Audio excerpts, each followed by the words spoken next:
True Romance, Basic Instinct, Willy Wonka, 48 Hours, The Babadook, and The Dead Zone.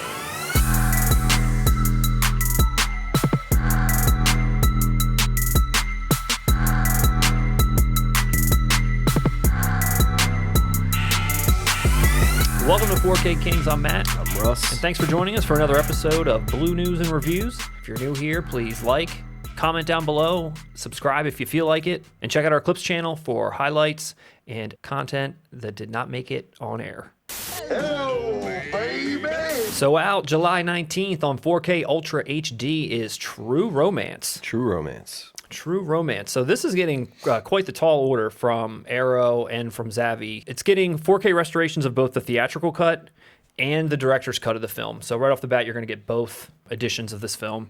And this restoration's coming right off the original camera negative, something that typically they're doing, which is awesome. It's also getting the Dolby Vision, the HDR10 color grading, and then also a high-definition Blu Ray presentation of both cuts as well. So the features that they're putting in here, it's actually pretty sizable this time around. You're getting obviously a lot of legacy stuff, but there's also a lot of new stuff as well. So the legacy stuff is all the commentaries from before from Tony Scott, Quentin Tarantino, Christian Slater, Patricia Arquette. They actually have some scene commentaries too from Dennis Hopper, Val Kilmer, Brad Pitt, and Michael Rappaport. Well, I guess they're adding a new scene commentary by Saul Rubinek. He's coming back to give you one. And then there's brand new interviews from the costume designer, the co-editor, some composers, co-founder of the annual True Romance Fest, and then the author of Tony Scott, a Filmmaker on Fire. All of these people are coming back to do individual interviews. Pretty cool. Yeah, I mean, everyone's coming back to talk about it, which is awesome. Then, of course, from before, you got some deleted scenes and the alternate ending with optional commentary from Tony Scott and Quentin Tarantino. I did watch that. That was definitely on the previous DVD releases. But then there's the set itself, which, again, Arrow is doing a great job with. It's got the limited packaging with reversible sleeve and new artwork by this person named Sarah Deck, who I know from doing illustrated movie posters for companies like Mondo. I don't know. I think it sucks. Like, I don't think Alabama. It sucks, but I will say Melanie Griffith looks great on that cover. Thank you, everybody. I can't believe this. It does, aside of the ugly art, it is a nice slip box that comes around the actual disc itself. So it is that limited packaging. It's got a 60-page perfect bound collector's booklet featuring new writing on the film, a 2008 Maxim oral history featuring interviews with cast and crew, and then also contained in that booklet is Edgar Wright's 2012 eulogy for Tony Scott. Wow. Yeah, that's in there. So then you also get a double-sided poster featuring the original and the newly commissioned artwork. So you do get a poster that has this art on the box, then you flip it and it's the original. So if you're ever hanging these posters, at least you'd get that. And then 6 double-sided postcard-sized lobby card reproductions. So overall, it's a decent package from Arrow. You know, that 4K upgrade, you know, remains to be seen what it's going to be, if it's going to be an amazing upgrade from previous releases of this film, but I'm sure it will be. I'm sure it will be. Yeah, and I mean, and if you're a fan, once again, of Arrow, this is a great addition to pick up. Now, on the flip side, you know, Zavvi's got their own thing going on, and usually they just kind of complement what Arrow's doing with some sort of a steelbook, but this time around, they're also complementing this set with something very similar, but it adds a few extra memorabilia items, but it also changes the artwork, which I think is what I'm actually appreciating more. So first off, Zavvi is just releasing a 4K steelbook, just a standalone 4K steelbook, and it's got inside of it a smaller version, 32 pages versus 60 pages. I don't know if that's a typo or if it really is a condensed version of that collector's booklet featuring the new writings on the film and so forth. Other than that, it's just the disc and the Blu Ray. It's got this Alabama art, which I think is a spitting image of her. It's a great reproduction of that iconic scene in the movie. What's the iconic scene? Is that at the phone booth? Yeah, it's just every time you search for Patricia Arquette, True Romance, it's that photo. And that's what they are basically reproducing here. Then they're also doing their own version of a deluxe steelbook package, which is really nice. Again, it changes up the art, and it does something similar where you're going to get the steelbook enclosed inside of a slip box with this new, much better illustrated art. The likenesses are much better. It's got Christopher Walken front and center, Drexel Spivey's on there, Dennis Hopper, and the two main leads. And just overall, I think it's a better composition. I like the coming home in a body bag poster that comes with this. That's awesome. That's legit. Yeah, it is. So let's talk about that. So you're getting a limited edition steelbook housed in the deluxe rigid packaging. both with newly commissioned artwork by this person, Sam Gilby. A double-sided poster featuring the original and this artwork, kind of like the other version as well. 6 double-sided postcard-sized lobby card reproductions. A coming home and a body bag poster illustrated by Matthew Griffin. A Hollywood postcard illustrated by Raffi Antunian, originally commissioned for the True Romance Fest, and then a Clarence, Alabama tattoo design sticker. And again, you get that same 60-page booklet. So a little bit different. I think the main key here is that the art is just so much better, and if you had the opportunity to get this one, this is definitely the one to get. Past tense. Past tense as of right now. As of this recording, I went to last night to pre-order this deluxe limited edition. I believe it is already out of print. It is not available right now. That is true. I'm upset about it. You crying? What'd I do? Did I do something? I mean, this is a big title. This isn't the Should be more House stock. series. This is Quentin Tarantino. Yeah, there should be more stock. You should have known the demand for this right up front. All you're doing is helping scalpers. And smarts, doesn't it? Get that pain shooting through your brain, your eyes fill up with water. That ain't any kind of fun. I'm going to be honest. The fact that this went out of print that quick and my only other options are either the standard or the limited edition you already described, I think I'm going to skip this one out. I don't like the way this was handled. Unless Zavvi is going to restock. I take all this back if they are. And you contacted them directly and asked them? I did. I messaged them specifically. I'm still waiting on a reply as to, hey, is this just a temporarily out of stock thing or is it gone? There was no announcement about how many copies were even going to be pressed initially, Right. As far as No, I didn't see anything about the limited give nature us of a it. heads up if you're really going to do like a limited 5,000 run of True Romance. You should let us know that. It's a nice collector's edition. Yeah. You're not gonna fuck me on this one. Yeah, no. I'm not going to settle for the lesser one. You must have thought it was White Boy Day. And then finally, your thoughts on the original ending versus the Tarantino ending. For those watching, Matt is bringing this up because we have debated this for, I'd say, 20 years now. Look, if Tarantino... He took a bullet in the eyeball. If okay? And a bullet in the Tarantino, head. if Tarantino had directed this film and did it through his vision of his screenplay, it probably would have felt more like a Reservoir Dogs. Maybe Clarence dying would make sense if Tarantino would have shot it in his screenplay. Tony Scott's vision, it's sunnier. So- Nobody wants Clarence or Alabama to die. True. Nobody. Nobody wanted them to die, but when I saw it happen, I was What like, does damn. that add? I mean, I don't know. So we're gonna watch these two go I need through to all the I need hell to this- re-experience that. We I need to what- see. You're acting like, oh my God, I need to see it. You've seen the movie as it exists. Just replace it with Clarence dying at the end. What does that add? In the tone of this film, they have to be together at the end. This isn't. It's not Reservoir Dogs, dude. It wasn't. It Okay. doesn't have that mean. Not with those two characters. Nobody wants to see that. I think Tony Scott made the right decision. If you watch the commentary that Tarantino did, Tarantino thinks he made the right decision too. What did he say? What I just said. True Romance feels like a Tony Scott film, and that's great. Tony Scott is an Yeah. underrated director. Rest in and I peace. think that magic of him and Tarantino together, they made a classic. And this film keeps growing over the years. I feel like this film I think it gets does. more and more fans as time goes on. It's going to be White Boy Day, July 19th, for some people. me. Sorry, Russ. Sorry for you, those of you out there. Let us know what you think about this art. If you think the Quentin Tarantino ending where Clarence dies. Clarence dies. We watch Alabama live a life of misery alone with a child. What the fuck ending is that? Come on. Condescend me, man. Fucking kill you, man. So out June 14th on 4K Ultra HD from Studio Canal is Basic Instinct in 4K. This is a 3-disc edition, which includes a 4K restoration of the film from the original negative, supervised by Paul Verhoeven himself. So he's coming back to put his touches on this release, which is pretty cool. Inside of this box that you're getting on disc 1, it's the 4K disc. It's got commentaries from Paul Verhoeven and Jan de Bont, and some featurettes about casting, scoring, interviews, cast and crew. I don't think you're getting a ton of new features on here. I think you're getting stuff from previous releases, but it's still some decent stuff. Disc 2 and 3 are essentially Blu Ray discs, which include the film itself, and then all of those features that are on the 4K disc are on this Blu Ray disc too. So if you're basically buying it for the Blu Ray experience and the 4K experience, and you're getting everything on both. That's cool. I hate when like the features are just on the Blu-ray disc. Like how It's annoying. How much memory does a 4K disc hold? So the set itself includes a couple of things. You're getting an illustrated booklet, you're getting a mini poster, some art cards, and then a nice little slip box that goes along with it. Zavvi is at the same time, they're putting out an exclusive 2-disc Steelbook edition, which also contains the Ultra HD disc and the Blu Ray disc. What's interesting about this Zavvi artwork, and I'm not familiar with this film, so you tell me what you think about my assessment here, Russ.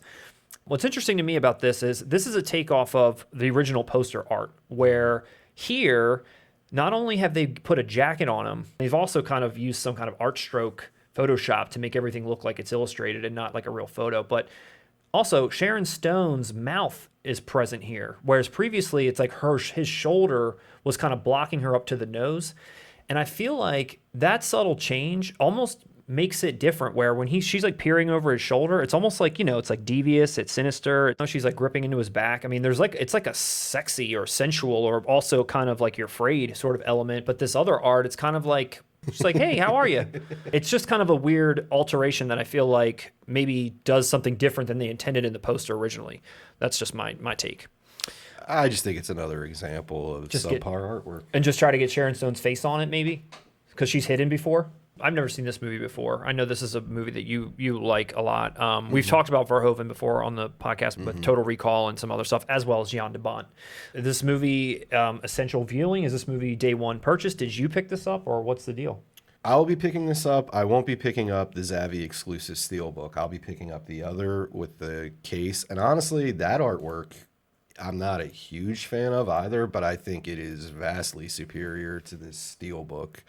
Yeah, I can't tell what artwork you get here in this picture. It doesn't show the actual case itself. Like, I don't know what I'm assuming it's maybe just the same art on the box is the same on the case itself. Yes, yeah, that's what I'm assuming. And at least, as you said, you've never seen the movie. No. Anyone who isn't aware of this movie, obviously there's sexual. Yeah, it's for a sure. sexual film. No, it's a masterpiece. It's underrated. Is it masterpiece? Is this do you think his best film, Paul Verhoeven? That's hard. Verhoeven's given us classics. How long were you having sex with him? For me personally, RoboCop's probably number one for Okay. Verhoeven. And let me say this also, I'm only familiar with his American films, so I only know the big ones. I would put Basic Instinct as number 2. Okay. I would put it above Total Recall. I would put it above Starship Troopers. Yeah, dude, this movie's incredibly solid. Wouldn't get made today. It's fun. That's the thing, just like RoboCop, all of Verhoeven's satirical elements are at play here in a pulpy, erotic film. So it's elevated. I mean, Michael Douglas is no slouch. Sharon Stone is incredible, and this is the role that defined her, obviously. Yeah. Verhoeven has fun with this material. He knows it's pulpy. He knows it's lurid, and he's not shying away from it. Michael Douglas is scuzzy in this movie. Yeah. His character Michael is. Douglas is pretty but cool. There's no judgment. There's no, this Yeah. is just, you're in for this ride in this fun, erotic, lurid tale. Even the ending is hilarious in its resolution. Nah, dude, this movie's a blast. Rewatchable, just like RoboCop, just like Total Recall. You can laugh at it in some ways, but Verhoeven is such a great filmmaker. He knows what he's doing. He knows it's comedic. Well, you mentioned, this kind of catapulted Sharon Stone. I was reading a little bit about this movie because, she's been coming out lately with her memoirs. I don't know what's going on, but she's been doing just released a book. Did she? Yeah, so she was doing a lot of press tours on that and answering a bunch of questions about her career, and some stuff was coming out about this movie. And, that infamous leg crossing scene, she was kind of duped into taking her underwear off for it because they had mentioned that she was wearing white underwear and it was, I guess, reflecting some light. And they said, it's not good for the shot. Can you please remove it?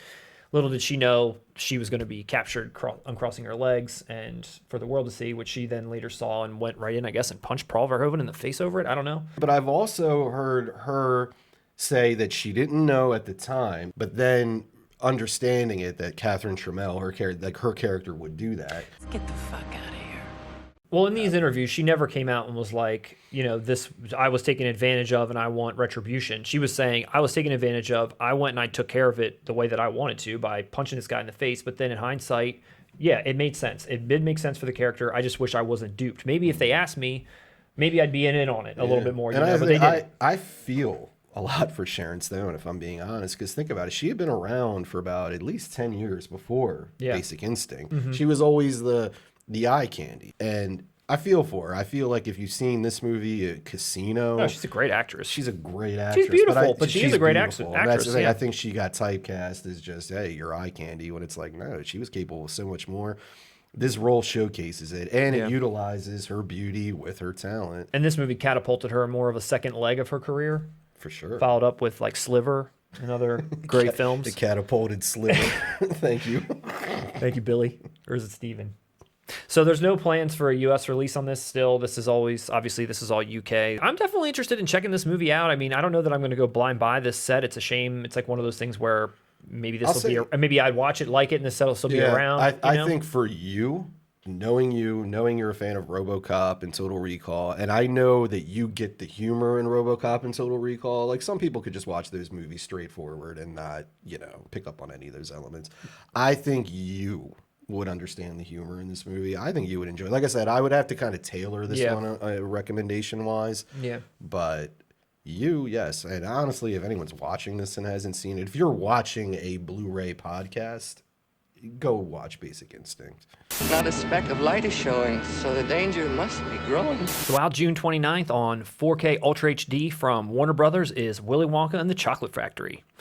So this one was just announced, and it had kind of an interesting little note about the restoration, because typically you'll see it say, brand new 4K restoration from original camera negative and so on and so forth. This one says 4K restoration of the film done previously. Has this previously been released in 4K? The only thing I can think of, if it's streaming somewhere in 4K, I don't know. I'm sure it is. If that's the case, it's probably that. It does have HDR10 color grading, and that's pretty much about it. You get nothing! They're just kind of putting this back out just in a 4K disc. What's kind of crazy is this movie came out in 1971, so this movie's its 50th anniversary, like this year. Wow, and this is the fanfare it's getting. Well, you get nothing! Yeah, they're not announcing this as an anniversary edition. It says nothing about it being an anniversary edition on the box. There's no fanfare at all being put out for this anywhere else. So they have already a Zavvi Steelbook counterpart with pretty much very similar art. It's just got a different background. Same Willy Wonka pose. It's got a little bit more colorful. But that's pretty much it. Now, I'm sure Best Buy or Target or someone will get that same thing. But again, there's no fanfare. You lose! I don't really even have much to go off of with this release, which I think is pretty crazy because... Didn't they put out on DVD like some insane box that had... I don't even remember. I've never owned this on physical media, but I feel like this release has always gotten a bunch of... Oh, here you go. Yeah, so this is what they put out for the 40th anniversary. This was 10 years ago. And it was a gigantic box. It was a huge slip. It comes out. It has a golden ticket in it, which you never used. Which I never opened. I mean, all the stuff I never opened. This is completely sealed. A making of Willy Wonka and the Chocolate Factory, book, which is awesome. In here, it's this really nice pouch that's got a ton of different art and just tchotchkes and just all types of stuff in here. Plus the movie. It's pretty cool. Yeah, dude. I mean, cool. I think it had a pencil case. My point being is that not only is this like a tentpole film and a huge film for Warner Brothers, but maybe 10 years ago, I guess it just shows you the state of where physical media was and where it is now. Like, Warner Brothers has really no care in themselves in doing really much, even for a big anniversary. They already have it out there streaming. Let's just get the collectors to have their physical media fix. Your take on this. Okay. Ultimately a kids movie. Younger kids, they don't care about physical media. The collectors or the people who are older, maybe they're dying off. This is 50 years old. Gene Wilder's gone. I mean, maybe this film's just kind of finally collecting dust. Good day, sir! I mean that with no disrespect. This is a masterpiece. This is a classic. From a Warner Brothers perspective, they probably are just interested in putting out a disc. People like Zavvi, they're the ones that are going to make or collect all these tchotchkes and still give you that disc, but just, hey, or buy all this extra crap in this box that we made, which that's what now collecting sometimes has come down to. That's kind of what you have to deal with. And which, again, is really weird. This movie is ripe for putting a bunch of memorabilia together, for sure. like a Zavvi type company. For sure. Put hundreds of little memorabilia pieces together, put it in some 50th anniversary box. Put the and sell Roald it for- Dahl book in there. Put it out for $100. People might buy that. People might buy the $50 version. I mean, this movie I feel like still has enough cachet amongst fans and certainly collectors does. to have a edition that's worth it. It This cer- is not worth it. It certainly does, and I don't want to get it twisted on what I just said in that it does have that cachet. What I'm saying is maybe that's not translating to sales, and maybe that didn't happen on that, and maybe that is just a demographic thing with, hey, this is 50 years old. I'm sure with streaming and all that, I'm sure there's a whole generation of kids out there who watch Johnny Depp do this now. I'm a trifle deaf in this ear. Speak a little louder next time. This news item came out like only a few days ago, and I feel like I almost didn't want to even mention it because maybe there is something still to come. But I mean, this might really be it. I mean, we talked about so many releases lately where the studio is just putting out a 4K disc and that's it. You've got to rely on some other distribution type company to come along and save the day with a nicer box and a nicer this and a nicer that. We talked about it with Snatch. We talked about it with The Sting.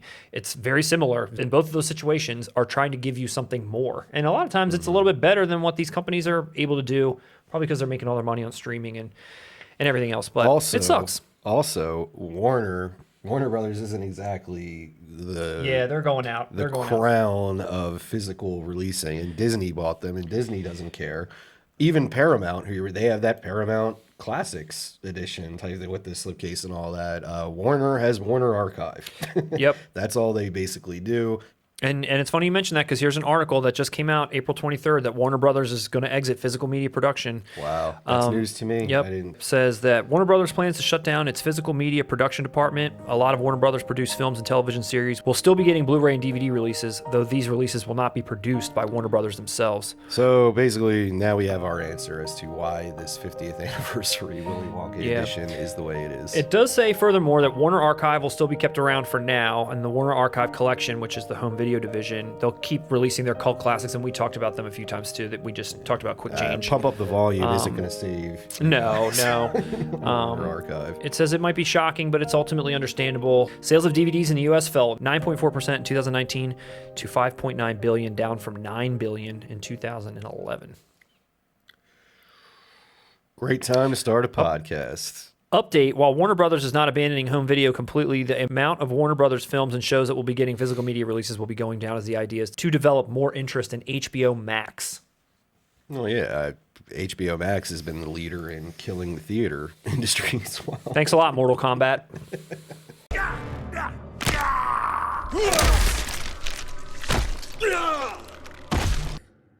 Fatality. Baby. So out July 6th on Blu Ray from Paramount Presents is 48 Hours and another 48 Hours. So being released simultaneously in kind of one of my new favorite lines, dare I say. I mean, they're affordable, the package is nice, the quality you get in that slipcase is awesome, and even though some of the features are kind of, on some discs I've seen features are a lot, some they're not, but they always kind of have this director-led focus sort of feature, which I always really like. They're basically giving you the same here. So both films are receiving brand new 4K restorations, which is pretty cool. The quality of the disc will hopefully be much better than anything that's previously come out. They both have a filmmaker focus with director Walter Hill, so he's coming back to do an interview. I don't know how long it is, but he's on both of these discs doing interviews. And then the collectible packaging. So they're generic art. This is new art on both of these, but when you actually open it up, you'll get whatever the original art was. So that's kind of the thing with this Paramount Presents thing. So they're giving you something new from them, but then you open it up and you get what you've always liked, if this is art that you even really cared about. Now, I don't know anything about 48 Hours. I've only ever seen another 48 Hours. Have you seen both? No, I was going to say, I almost feel like they tried to do the same movie again. Another 48 Hours, which is not so much a sequel as a film in the same tradition as the original 48 Hours, which came out in 1982 and made Eddie Murphy into an overnight movie star. I've seen 48 Hours, and I'm a fan. It's like a great movie.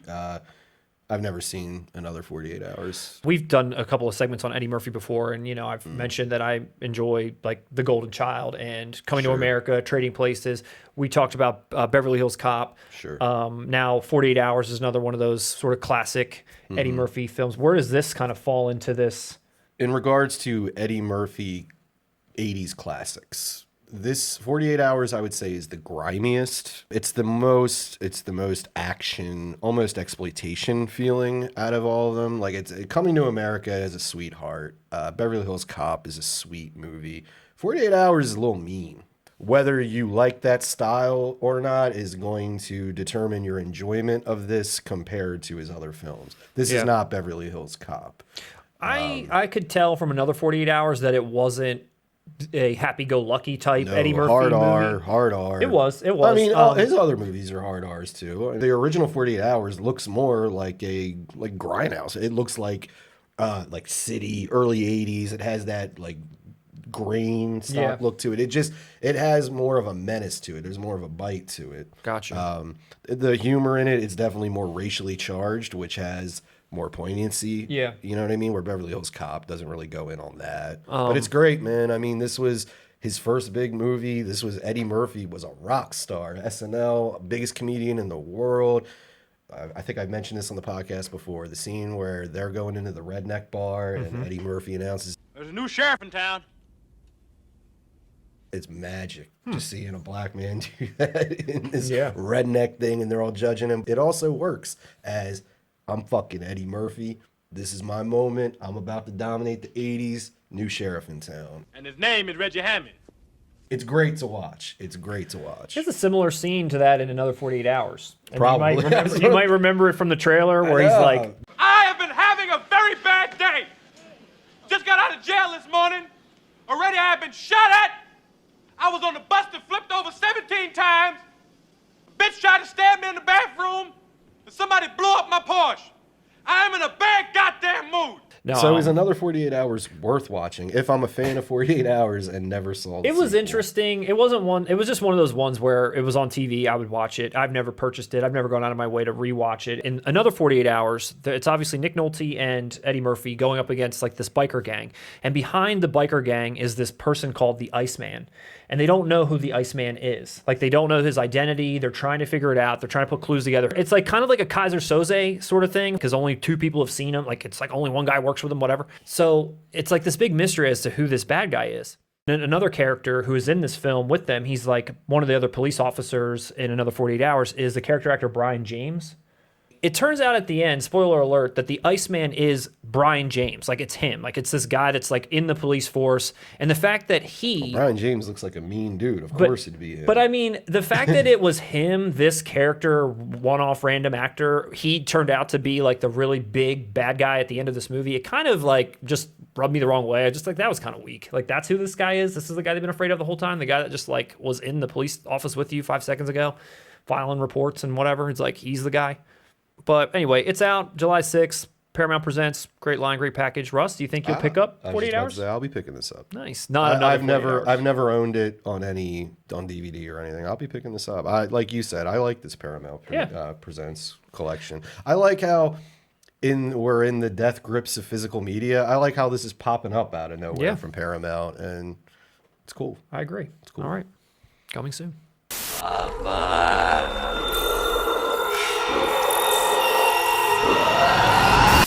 So out May 31st on 4K Ultra HD from Second Sight Films is The Babadook.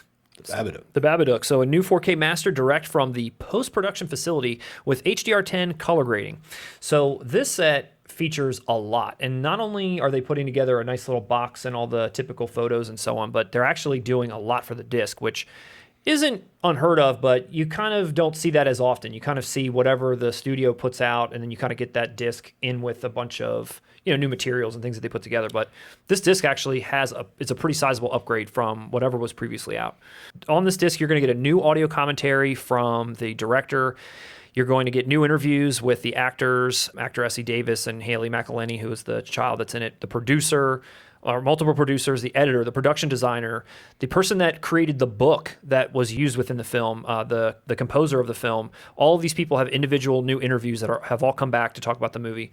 The original short film, Monster, which this movie was based on, is in there. There's a bunch of featurettes, a making of how they created the house, how they created the book, behind the scenes on stunts and special effects and so on. So there's a lot going on in the disc as far as content. But then the set itself has a rigid slipcase with new artwork. which is pretty decent. It's got a 150-page hardback book with new essays by a ton of people, as well as some interviews, some stills, behind-the-scenes photos, and original illustration concepts for the book itself. 6 collector's art cards, and then a Blu Ray version of the film is included as well. So it's a pretty complete package. The people that are putting this out, Second Sight Films, we've talked about them a few times. They are a really awesome company. Their limited editions always really stand out to me. They do other editions too, but we've talked about specifically Dawn of the Dead, When a Stranger Calls, the movie Revenge, and then Flight of the Navigator, which I also have. And they all kind of stand out to me as just being really well done, kind of just like this, a really rigid, hard box, great content on the discs themselves. They're a really great company. They are doing an awesome job again with this set. I'm not a huge fan of this movie. I was really excited to see it. The child actor that was in it really took me out of that movie often, almost every time he was in it. The ending itself, I really just thought fell flat. What's your take? Similar to yours. See, this film is a good representation of what I call puzzle movies.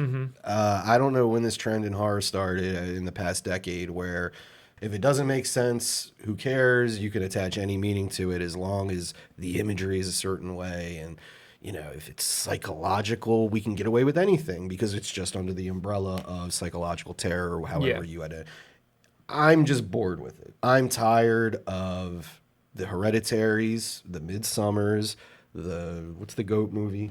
I've never seen it. The Babadook. I'm tired of movies. I shouldn't have to do a Google search after I watch a film. I'm sorry, all these young horror filmmakers, you're not David Lynch. You're not pulling it off for me. And it's become so predictable to where I know I'm not going to get any concrete answers anymore, to now I just check out in the first 5 minutes in movies like this. There were intense moments. There were good scares. I mean, like you said, it's an just exercise in style. It just wasn't resolved well. It was resolved differently than how you were going to expect it or hope for, and it wasn't in a satisfying way. I mean, the acting was great, kind of like you said, Hereditary.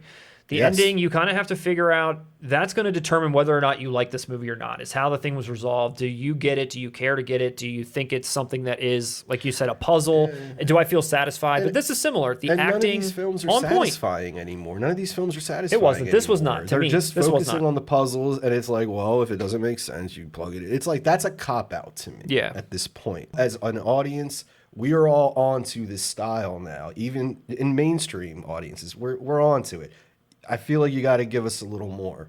And again, back to the child actor, I feel like that is another thing that seems a little overused, where there's just this kid who kind of is the key in some way to something, and they're also a little off. Here, I was just annoyed constantly. And I think that's part of it, because this movie is about mental health, essentially. Like, that's what it boils down to. It's not really, there's not some Babadook, you know, like creeping around. There's 5 minutes. There's like a whole. What was the mystery? I kind of picked that up. What else could it be? Right. I mean, so that's what it ends up being about, and the way it resolves with that whole concept is a little strange too. But I think your nerves are supposed to be needled a little bit by this kid. You're supposed to kind of feel like this lady feels. The one thing that is kind of, again, similar to Hereditary is these are both directorial debuts.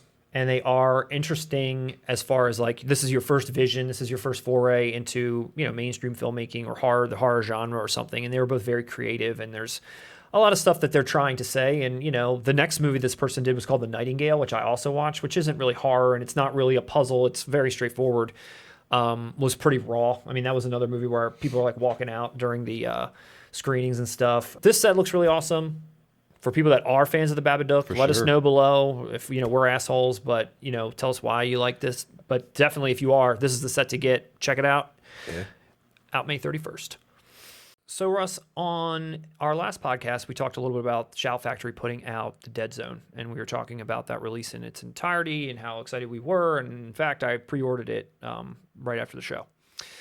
However, about a day or two later, there was an announcement that our good friends over at Via Vision, their imprint label, they are putting out a slew of titles, including a couple that Shout Factory themselves had announced, including The Dead Zone.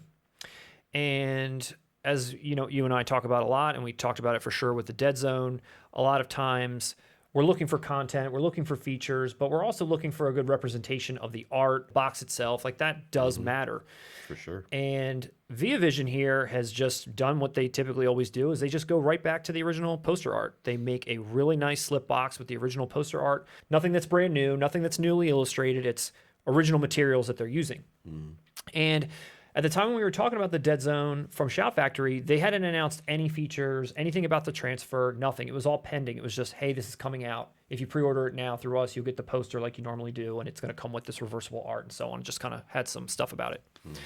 But Via Vision, when they made their announcement, they gave the entire slate of things that are going to be on this release. So I don't know if this is going to be the same thing that's on the Shout Factory release or not, but it looks like they are doing an outstanding job with this release. So you're getting a 1080p presentation. It's from a 2K scan, so it's not a 4K scan, but I'm sure it's still going to be light years ahead of anything that was ever out before. You're getting a bunch of new stuff. So there's a new interview with Mark Irwin, the cinematographer, talking about filming the Dead Zone, an interview with the composer, adapting The King of Horror, a documentary featuring interviews from Mark L. Lester of Please tell me Firestarter, Mick Garris. Mark Irwin of The Dead Zone, Louis Teague, Cat's Eye, Dan Attias of Silver Bullet, Mick Garris, The Stand, Tom McLaughlin of Sometimes They Come Back, Tony Magistrale from Hollywood Stephen King, and more. A brand new 2021 documentary, which is pretty cool. There's a new visual essay on The Dead Zone by film critic Lee Gambin, so I don't know how long that is, but it's new.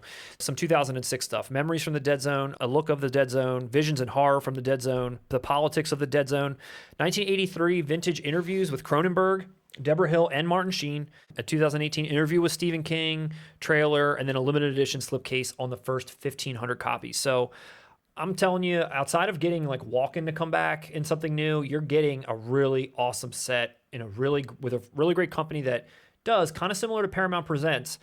It's not a lot of flash. It's not a double wide box with posters shoved in there. It's just nice. I like that. I like that slip. Nice. I like that artwork. As someone, when we covered the Scream Factory release, you had asked me if I would pick that up. And as someone who's just a casual fan of this movie, I had said no. This one piques my interest a lot more than the Scream Factory. And that's kind of also why I wanted to talk about this, because they haven't said anything about the Shout Factory features. I got to assume that a lot of it is hopefully going to be over on the Shout Factory version too. I know a lot of times it comes down to rights and so on.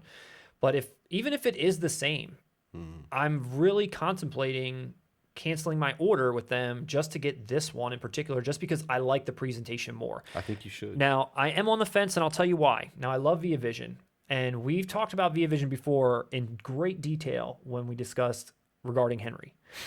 And they also put out Fire in the Sky, which I did personally get, but I did not get regarding Henry. And the reason why I didn't is because of the price. Now, Via Vision is in Australia. So right off the bat, these titles, when they come out, they are $39.99 US. However, in the first, let's say, 2 weeks, they drop it, 10% or something to get it to like $34.99. Shipping is somewhere in the $20 range. So you're looking at getting this disc right here for $55. If the Shout Factory one, if you get the pre-order, and shipping may not be free, but I think you're coming close probably to between $30 and $35. So essentially it's the same, but you got to pay $20 to get it to you. Shipping wouldn't be free through Shout unless you order, I forget what. Oh, like $50, $100. So if you went there just to order the Dead Zone, you would have to pay shipping as well. It's still going to be cheaper than this. It will be. It will be cheaper, and that's why I never got regarding Henry. You can actually get that Via Vision regarding Henry on Amazon right now for $46.99. So I mean, they've got all the shipping baked in. I'm sure whoever's got it, but I don't know. I'll see. Again, I'll compare. If it's the same features, maybe I'll just keep it. But really, the art is everything in a lot of cases, and it'll be a solid release. So I would. It's up to you. If I pick up the Dead Zone, I would pick up this one. So, Russ, one more thing before we get out of here today. So we covered the Donnie Darko special edition box set that it was coming out from Arrow, which has since come out, and people were enjoying it. But there was an announcement that has come out from Arrow themselves that is in regards to a disc exchange that they may have to do for the frame rate has been an issue on some of the discs. So this is what it says directly from them. To all of our customers who have purchased our new Ultra HD release of Donnie Darko, we are aware that the theatrical cut of Donnie Darko is not operating correctly on certain players. We're currently investigating the issue and the quickest way to resolve it. We hope to have more information soon. Thank you all who have already reached out to us, and thank you for your patience. Team Arrow. Ironically, when this news hit, I happened to glance on Blu-ray.com, and if you visit Blu-ray.com, at the top it's always like, what are the best deals going on at the moment. I saw that Donnie Darko, that price dropped. It plummeted. It plummeted. It did. And shout out to really quick to Blu-ray.com, who they were down for like a week or something, upgrading their site, and everybody was just constantly refreshing, trying to get that DVD or Blu-ray news just into their veins. They needed it, and then finally it's back. So welcome back, Blu-ray.com. We missed you. But yeah, you're right. Up at the top, it was like 1999. It was down. Thank you for watching. If you enjoyed what you saw here today, please please comment down below. Let us know what you thought. Let us know your opinions on the reviews that we've discussed and some of these movies. We're up to 40 followers now and 50 over on our Clips channel. Check out our Clips channel. You'll see some highlights from this show. Check that out as well. Subscribe there too and get all of our notifications and updates when they arrive. Russ, you got anything else to add? Well, on the subject of Reservoir Dogs, you ever notice...